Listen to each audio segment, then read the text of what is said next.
Part 1. You will hear a telephone conversation between a customer and the receptionist at a courier company. First, you have some time to look at questions 1 to 8.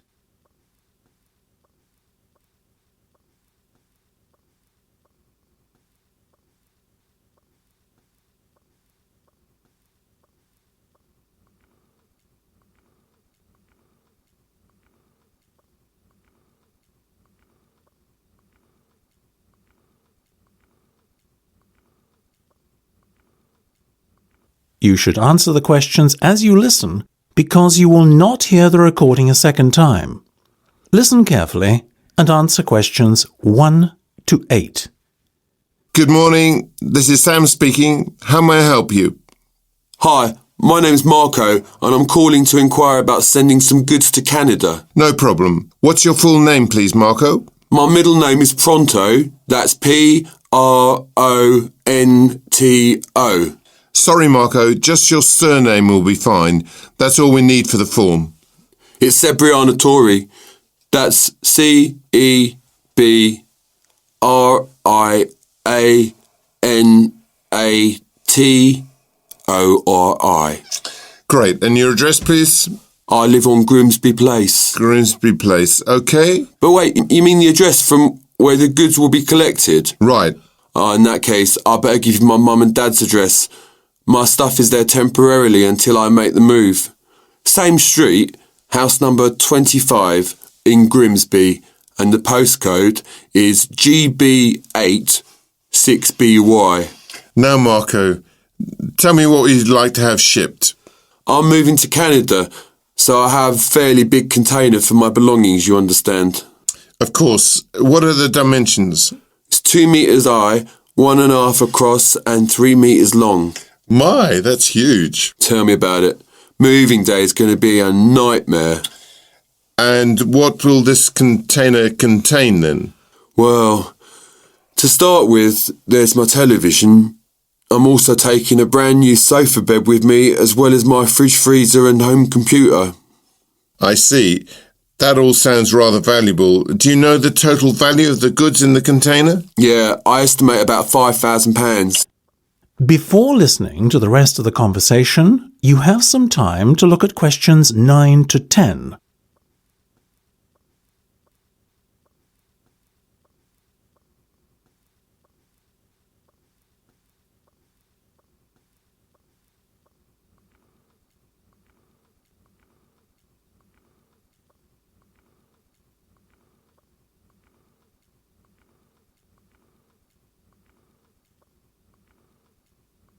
Now listen and answer questions 9 to 10.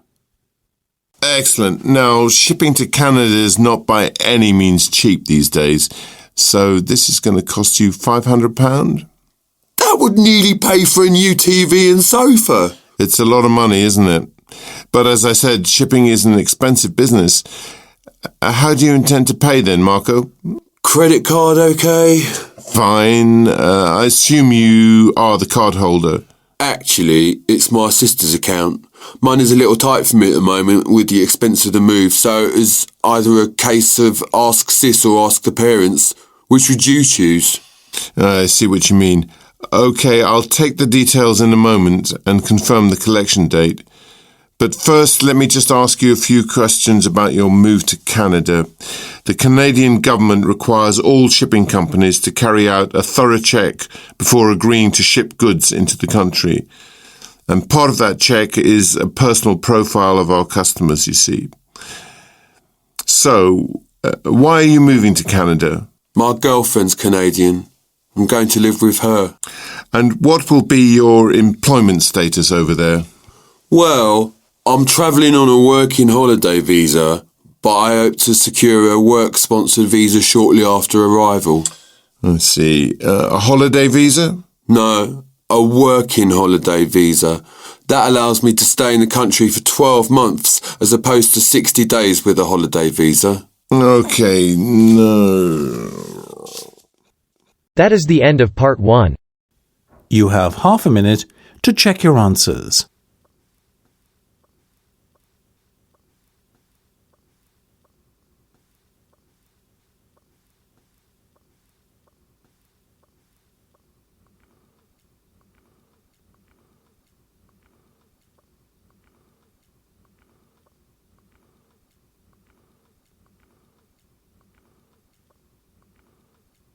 Now turn to Part 2. Part 2. You will hear a bank representative briefing a group of customers on how to register for online banking. First, you will have time to look at questions 11 to 16.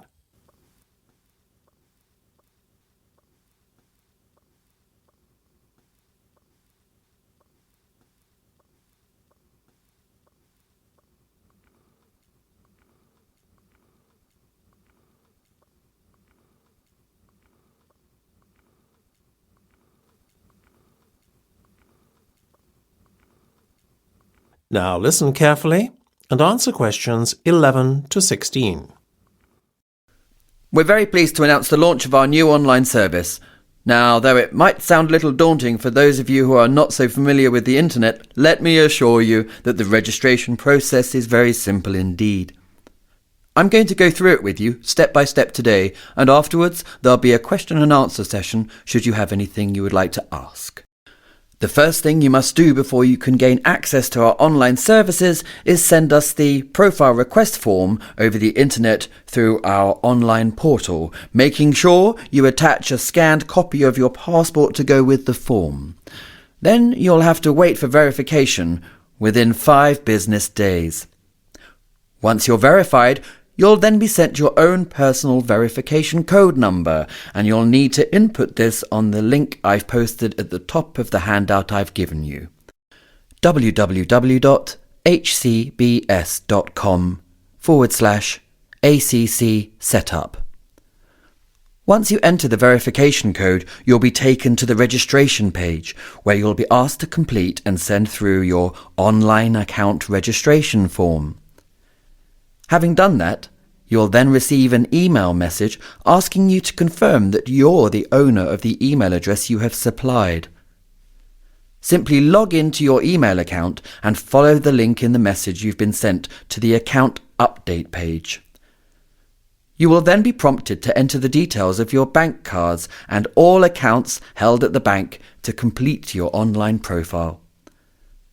Once you've linked your cards and accounts to the profile, click the Update button on the top left of the screen. This will take you to the activation page.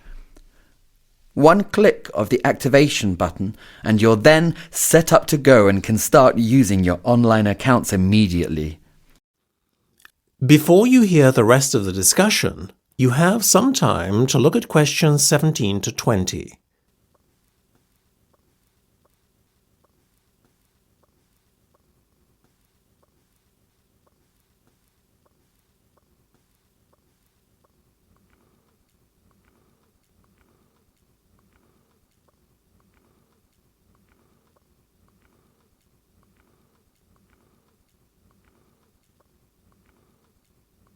Now listen and answer questions 17 to 20. When you've done all that, you'll be able to log in and out of your account as you please. I'd like to draw your attention to the screen now for a moment. What you're seeing is an example of a member's online profile. This is the welcome page. Centre top, a list of your accounts and balances will always be displayed. You can click on any account on the list to see more details or customize a statement. When you want to log out, simply click the button at the top left of your screen. Directly under it, you'll see a button named Edit. Clicking on this will take you to your profile page where you can amend your customer details as often as you like. While you are navigating, should you ever want to return to the welcome page, simply click the Home button located at the top right of the screen and you'll be taken back to the welcome page immediately. Next, take a look at the drop-down action menu just below the centre of the screen. This gives you quick access to the online transactions portal where you'll have the freedom to effect online transactions at the click of a button. One last thing I'd like to point out is the fact that there should always be a lock icon on both the bottom right and left of the screen. This confirms that your connection to our server is secure and safe. If the lock is ever missing from your screen, log out immediately and report it to our customer service team, who are available 24 hours a day at 1-800-365 365. That is the end of part 2. You have half a minute to check your answers.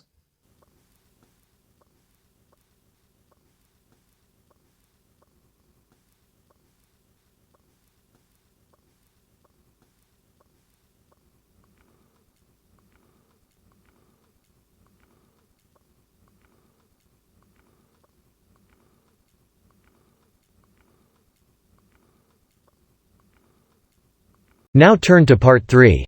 Part 3.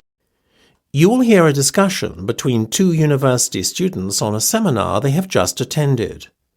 First, you have some time to look at questions 21 to 25.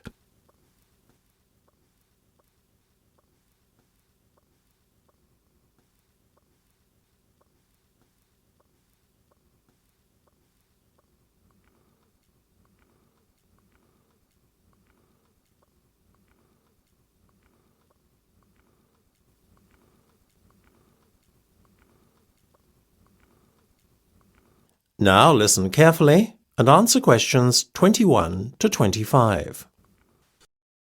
Isn't it ironic that at a seminar on public speaking and presentation skills, we're left so underwhelmed by the oratory skills of the so-called expert up on stage?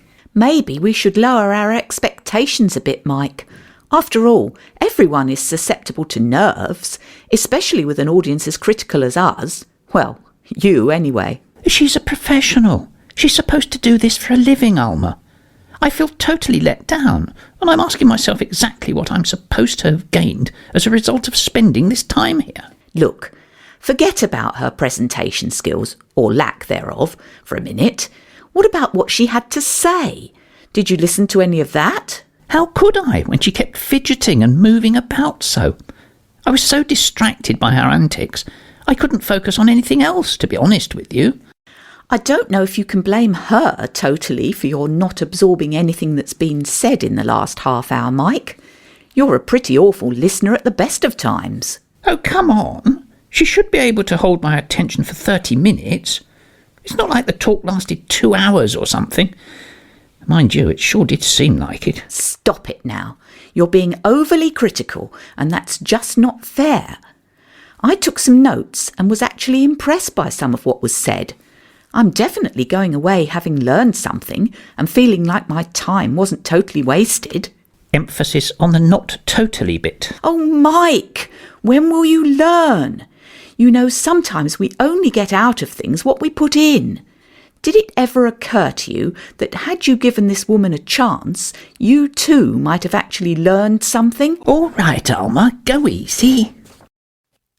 Before you hear the rest of the discussion, you have some time to look at questions 26 to 30.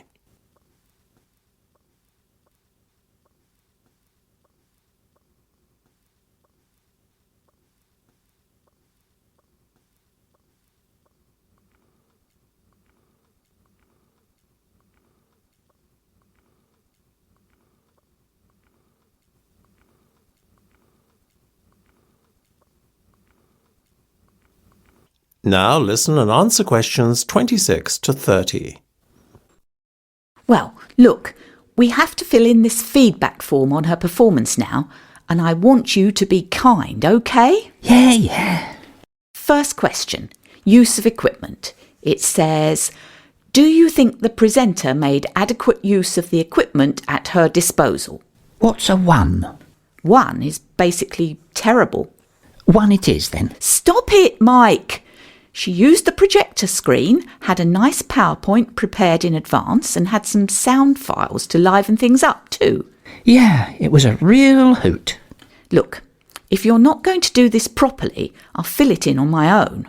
OK, look, seriously, I guess I appreciated the prep work that went into the presentation. And she did make good use of the room's IT facilities, so it wasn't as bad as I first made out. But I'm not totally enamoured with her performance in that department either. Me neither, actually. That's a fair assessment at last, Mike. She made an effort, but I would have preferred it if she had used the interactive whiteboard, perhaps, as well as the projector. Her presentation might then have felt, well, more interactive, I guess. A decent effort, though. Agreed? Agreed. What about preparation? Well, I think we can both see that a lot of effort was put in that respect. Can't falter there, can you? Not at all. How about clarity of speech and effectiveness at getting the message across? Well, look, you thought she spoke very clearly and that a lot was learnt from the seminar. I, on the other hand, learned more from my 2-year-old nephew's utterances of nonsensical broken English. Mike! Let me finish. So perhaps the truth is somewhere in the middle. Agreed? I'll settle for that. Satisfactory then on both counts. Execution is the bit I want to get to, Alma. Oh, here we go. Was it really that bad? Oh, come on. You have to admit it was pretty boring. Half the theatre had emptied by the time she finished. I can't really argue with you there, Mike. Clearly she failed to engage her audience, which is a big black mark for her execution. For once, Mr. Critical gets his way. Mr. Critical has been very kind to her in his feedback so far, though, wouldn't you say? You're a real saint, Mike. Now, what about the... That is the end of part 3. You have half a minute to check your answers.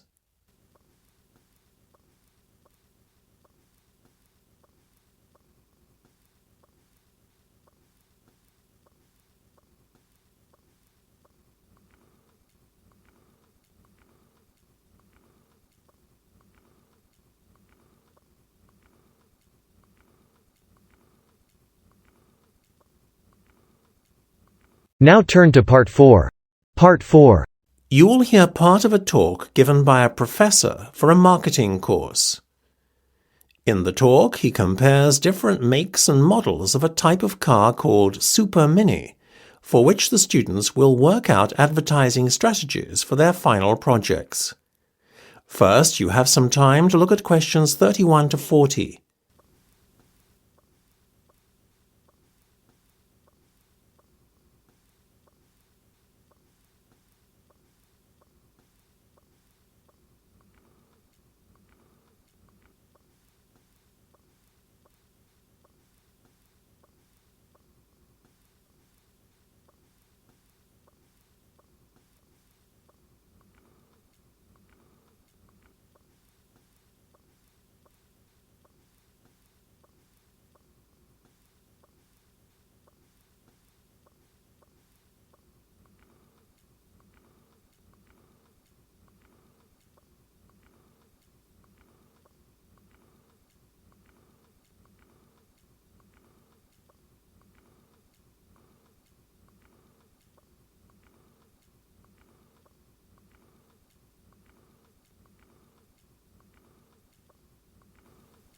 Now listen carefully and answer questions 31 to 40.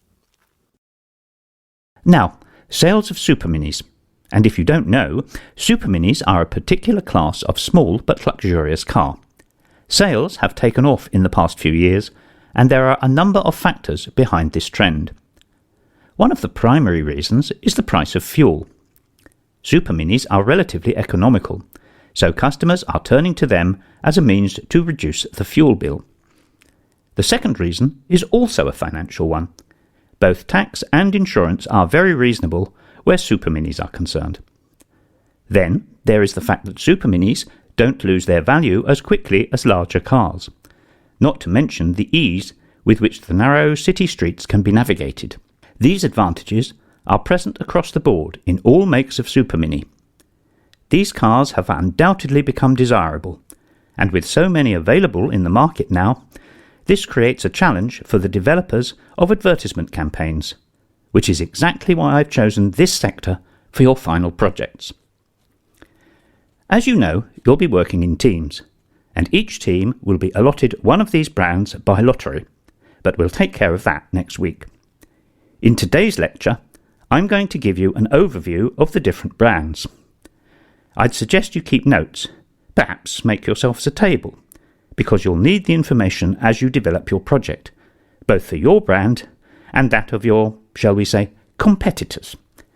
So, let's move on to the brands and their differences.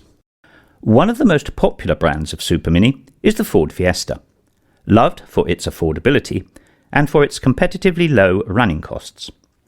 The Fiesta's popularity also ensures that it holds its value on the second-hand car market too, though one major flaw we have identified in its design is the fact that the boot is extremely cramped. The Vauxhall Corsa is another fine example of a Super Mini. It is light to steer, offers great all-round visibility, is relatively easy and very economical to drive. But if you think all this sounds too good to be true, then unfortunately you're right. The advantages of this little runaround don't come cheap, and the Corsa is considered comparatively pricey when judged against the other options available. So you might want to think about particular buyers to whom you could market this. Now, France's contribution to the Super Mini market is the Renault Clio. Known for its exterior styling, the Clio is also extremely reliable and well equipped. That said, there are some serious weaknesses too. For a start, the Clio is extremely cramped inside. This problem is only compounded by the Clio's other major flaw, the unbearably awkward driving position. Volkswagen, on the other hand, achieved a great deal when developing the Polo for the Super Mini market. The Polo is a very enjoyable drive and is reliable and perhaps, just as importantly, inexpensive to repair when breakdowns do occur. This is largely thanks to the car's excellent build quality. The only flaw, really, is the fact that the Polo's engine is underpowered, which is all the more disappointing when you consider that it ticks so many other boxes. Another car attempting to make headway in the Super Mini market is the Peugeot 203, a car that is renowned for its stylish interior and which pleasantly surprises many a new owner once they realise how spacious it is too, being particularly generous in that respect in the boot area. What are its drawbacks? Well, the driving position leaves a massive amount to be desired, not to mention the fact that the basic model has virtually no extras or special features. Far too low spec for my liking. The truth is, That is the end of part 4. You now have half a minute to check your answers.